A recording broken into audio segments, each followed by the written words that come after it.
लड़का यहाँ पर गार्ड है शंकर, उसने वो शीशा तोड़ा और वो अंदर घुसा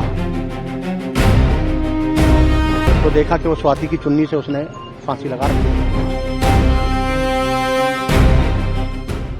उनकी सिस्टर मेरे बेटे से ब्याही हुई है। तो मुझे लगभग जो है 1:30 बजे के करीब ये पता लगा, यहाँ से ग्रीन पार्क से फोन गया और वो मेरा बेटा और बहू जो है वो गए हैं यहाँ पर।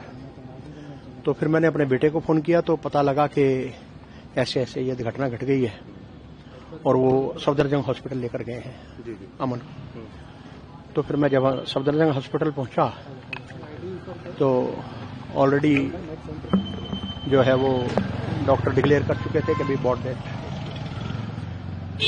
उसके बाद में मैंने अपने समधी साहब से पूछा, उनकी हालत ऐसी नहीं थी, बहुत रो रहे थे, बहुत परेशान थे। उसके बाद जब वो पुलिस को उन्होंने जो बयान दिया है वहां मैं बैठा हुआ था तो उसकी मुझे जानकारी है।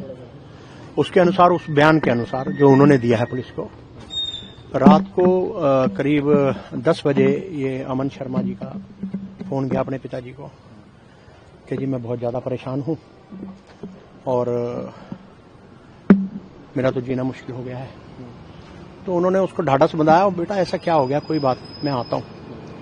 वो रात को 10 बजे ही वहां से अलवर से चले और लगभग 12 बजे यहां पहुंचे।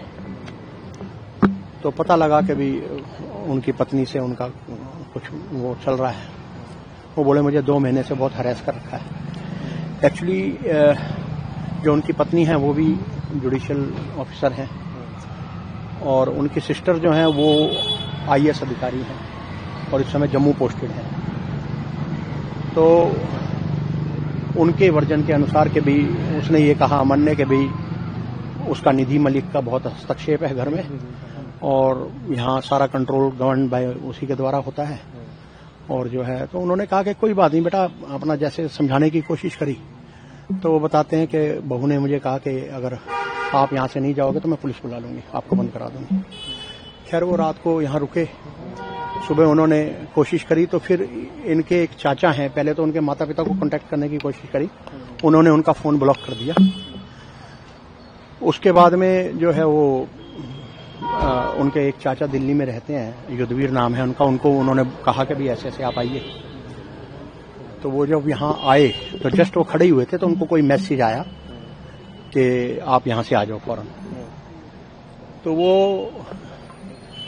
एकदम निकल लिए वहां से। तो उन्होंने कहा रुको तो सही, सुनो तो सही। तो वो कह रहे नहीं मैं इसमें कुछ नहीं कर सकता, वो निकल गए।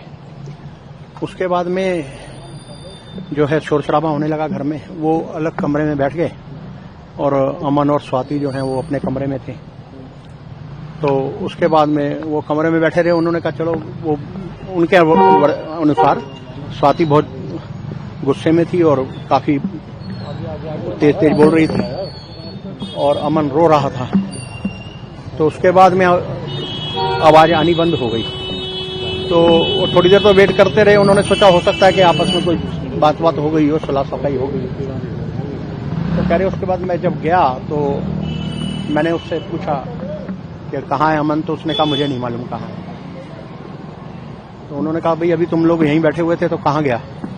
फिर उन्होंने उसके अमन के मोबाइल पे फोन किया तो उसी कमरे में जो बाथरूम था उसमें से घंटी की आवाज आ रही थी। तो उन्होंने वो बाथरूम का दरवाजा खटखटाया और उसको कहा भाई दरवाजा खोल, दरवाजा खोल।